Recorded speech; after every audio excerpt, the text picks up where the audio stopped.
பிரேம பக்தர்களுடைய லட்சணத்தை அவ்யாவிரத பஜனாத்துங்கிற சூத்திரத்தில் சொல்கிறார்.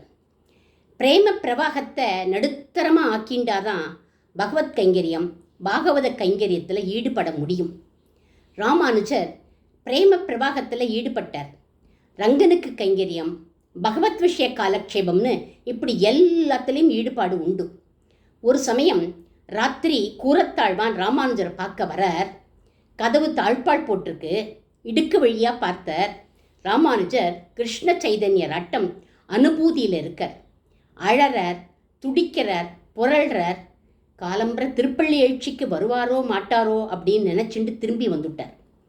காலம்பர பஞ்ச உஷத் காலத்தில் திருமண் சாத்திண்டு தண்ட கமண்டலத்தோட ரங்கனுடைய திருப்பள்ளி எழுச்சிக்கு வந்து நிற்கிறார். பிரேம பிரபாகத்தில் மூழ்கிறதுக்கும் இவருக்கு சக்தி இருக்குது, அதை லெவல் படுத்திக்கிறதுக்கும் சக்தி இருக்குது. பிரேம பிரவாகத்தை காட்டிலும் உயர்ந்தது பகவானுக்கும் பாகவதாளுக்கும் பண்ணுற கைங்கரியம் அப்படின்னு இருந்தார். இவரை மாதிரியே தான் ராமகிருஷ்ண பரமஹம்சருடைய தேவி சாரதா அம்மையாரும். அநிர்வச்சனீயங்கிற ஏதோ ஒரு லோகத்தில் நீங்கள் எப்பவும் இருக்கேளே, அது எனக்கும் கிடைக்கும்படி பண்ணுங்கோ அப்படின்னா உடனே பரமஹம்சர் கடாட்சம் பண்ணிட்டார். ஏதோ ஒரு லோகத்தில் அழுதுண்டு சிரிச்சுண்டு சமாதியில் சாரதா அம்மையார் உட்காண்டிருக்கா.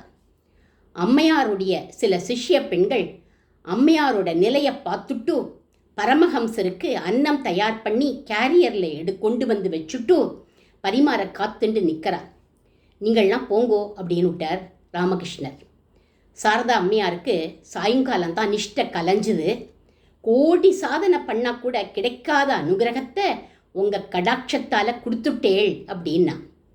பரமஹம்சர் சிரிச்சுண்டே, உன்னுடைய பாக்கியம்மா, நீ என்ன கைப்பிடிச்சவள், அதனால கிடைச்சது அப்படின்னார். டிஃபன் கேரியரை திறந்து பார்த்தா இவர் சாப்பிடலைன்னு தெரிஞ்சுண்டா.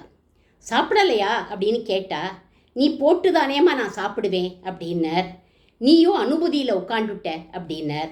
அவரை சேவிச்சு, மறுபடியும் இந்த அனுபூதி எனக்கு வராமல் இருக்கணும், ஏன்னா உங்களுக்கு கைங்கரியம் பண்ணுறது தான் எனக்கு முக்கியம், வேற சாதனை எனக்கு வேண்டாம் அப்படின்னுட்டா.